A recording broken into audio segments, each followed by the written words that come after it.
Hey everybody, welcome back to another episode of the Torchinsky Files, where I go through more crap in my basement to find stuff that I know is going to be hyper interesting to all of you. Today, I'm actually really excited because I have something very special and something I'm really excited to show you. So much so that I'm going to ignore my producer's request that I make these things short and punchy and instead take you on a long, tedious journey as we go through every single little bit of what I'm going to show you today, which is, of course, this thing, Buick Dimension, which is basically a website, an automaker's website made long before, solid decades before anybody was likely to have access to the internet. It's a website for a car, or actually for a whole line of cars, without any internet involved at all. Years ago, when I was a kid, I had this computer that we have right here. I got it for my bar mitzvah. It's an Apple IIe. I got it way back in the 80s. And I use this computer for everything. I programmed in BASIC, all that crap, and anytime getting software in the days before the internet was a pain. You either had to buy it, which no kid had any cash to do that, you'd copy it from friends, which we all did, or you'd get freebies here and there, and this was one of those freebie things. And what it is, it's basically a sales brochure for all of Buick's lineup in 1987, and it's done on a computer, but with like a menu system, and you can see things. It's a website. It's a website done before there were websites, and somehow Buick, of all companies, was way ahead of its time. Like all kinds of GM things, they come up with a brilliant idea, like their high wire or hydrogen electric car thing. They develop it, they make it before anyone else does, and then somehow they forget all about it. Well, this is kind of another example. So look, okay, let me hit any key to begin so we can get started with this exciting process. So what we've got here is the opening screen. It says explore the Buick Dimension. There's 7 programs. We can learn about technology, model specs, choose, compare, a purchase plan. Holy crap, right? Now we've got menu bar across the top like on a modern GUI, programs, models, equipment, and features, and the main menu has all these options: technology, model specs, choose, compare. So it's pretty great, and there's even a little help thing. So let's check the technology thing first. There we go. And it loads up, and I love the graphics on this. So keep in mind, all of this was done on very archaic computer systems. The graphic resolution of an Apple II in this mode is only 280 pixels across by 192 down. And if you're using color, really you've only got 140 pixels across to work with because of the weird way that the color worked. So already very limited, but they did an amazing job. I love the way this Buick looks, and it looks pretty much like a Buick. And this part is my favorite part because this is the most techy looking. I like how they gave it a gridded background just to make it feel even more high tech. And this must have blown people's minds back in the 80s when they loaded this into their computer. So you can get information about any of these things here.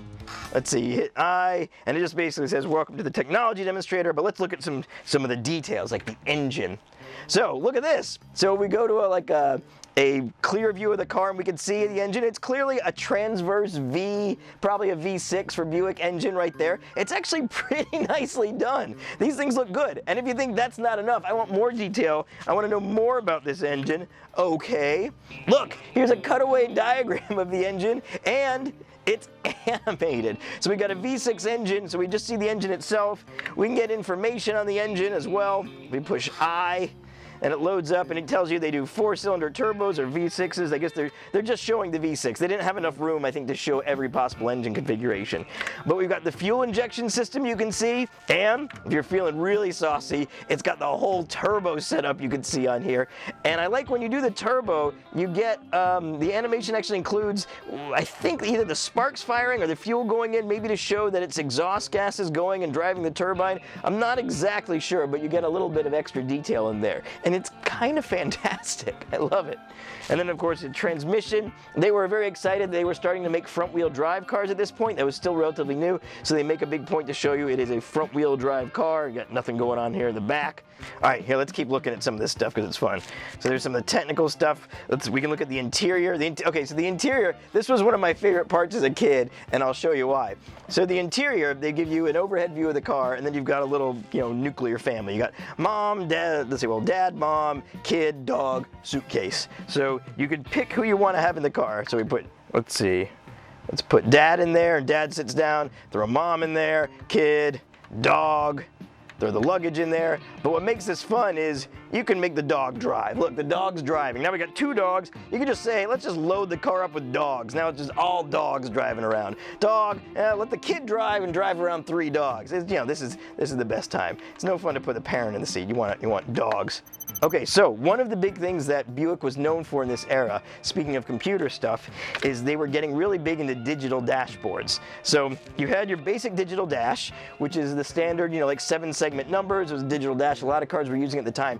But on some cars, I know especially the Riviera used this, they actually had in the dashboard a CRT, a cathode ray tube monitor, and they had a whole computer control system with a touch screen. This was back in the mid-1980s, like 1987. It was like a modern car with a modern center stack screen and computer control. And as you can see, the Riviera was the one that had it.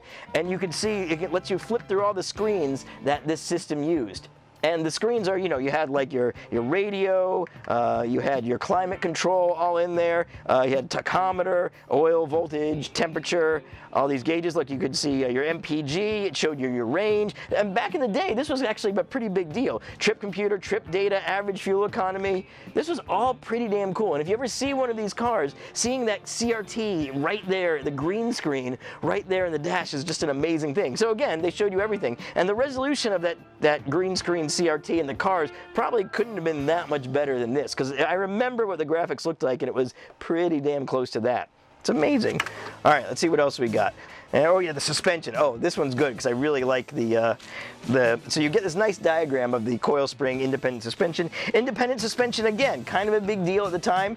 For a big American car, that wasn't always the case, but they were going to all an independent suspension, and they have this fun little animation here that takes a little bit to load up because it's that much fun. There we go, look at that. Oh, that's good. Look at this. You got the white lines are actually overlaying the moving graphics of the wheels. This was no joke. Really smooth animation too. There's no flicker going on here. I've done enough Apple II programming as a kid to know this takes a lot of work. They're drawing on one high-res screen and then flipping to another and then changing it back. This was no joke. They did an amazing job on this stuff. And then you can go, yeah, you can see model specs on almost any car. So this thing actually has the specs for pretty much everything that Buick offered in that time. So let's see if we can get that to load up here.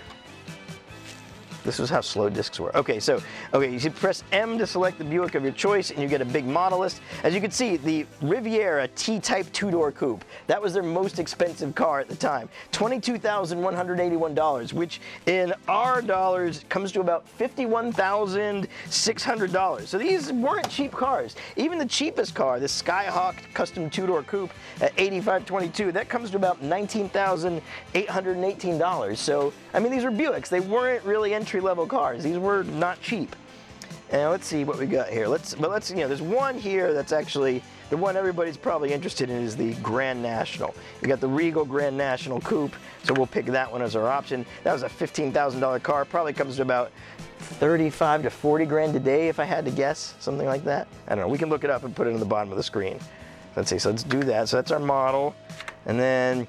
Okay, there we go, Grand National Coupe, there's the price, and then we can see specifications for like the engine, and of course the engine is the legendary, well I guess legendary, Buick 3.8 liter V6, making 235 horsepower and 330 pound-feet of torque. Pretty good for back in the day. I mean, that's why everybody wanted a Grand National, because it was fast.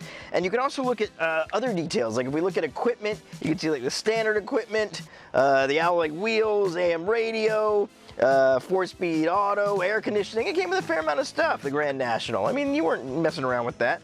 Let's see what else we got. Features. You can see, oh yeah, exterior color. And of course, because it's a Grand National, you basically just get black for your exterior color, because again, it's a Grand National. But look, it lets you go, you can do this for every single car on that huge list of models. And if we look at that big model list, there was a fair amount they actually managed to store on here. You know, from the Skyhawks, the Somerset, which is one of the ones I always forget about, Century, Electra, Riviera, and all of these would let you go through and pick out different models. So actually, let's keep it on the Grand National, because again, I think that's the one everyone cares about. Okay, Grand National, go back. Let's see. Oh, they just did the Regal. They did the Diplomat, Dodge Diplomat SE, Ford Thunderbird maybe, Mercury Cougar GS. These are kind of hilarious, these comparisons. All right. Oh, and if you wanted to print a Monroney sticker, you could actually print the window sticker for the car you were interested in at home on your little dot matrix printer, and then I guess take it to the dealership and make sure, you know, you weren't getting screwed, or show that dealer exactly what you wanted, which must have really been, you know, something for dealers to see. Oh, and I like this. So there's the invitation thing. This is like a little, it's like a test drive invitation, but I like that it's like a whole little fancy scene here. And actually, this is more than just a test drive. If you, I don't know how you brought, oh, you'd actually have to print this out. So you'd go to escape or print menu, and then you would print out your own little personalized invitation, and then bring it to the Buick dealership. Oh, I see, you type in your name. So, right. Oops.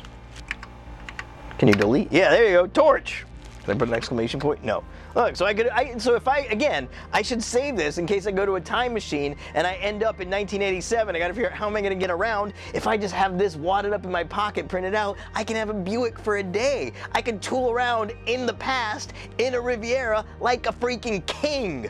This is better than some car websites are today, and it's doing it all on a 1 megahertz machine with 140K of storage and a screen the size of an average icon. I don't know, I'm very taken by this. I don't know exactly who at Buick's idea this was, but this was so far ahead of its time. It really does feel like just a website for a car company to do all the things you would expect just way back a solid 20 years before that was even likely to be a thing you were going to do.